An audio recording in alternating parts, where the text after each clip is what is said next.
स्थिरच आहे.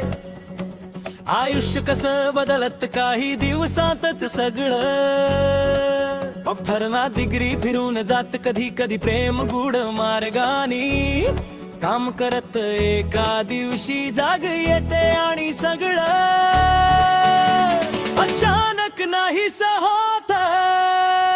मी हार मानणार नाही, मी झुकणार नाही, तूच माझं सगळं आहेस. मी हार मानू इच्छित नाही, मी झुकू इच्छित नाही. म्हणून सगळ्यांनी गा एक प्रेम आईच्या अभिमानासाठी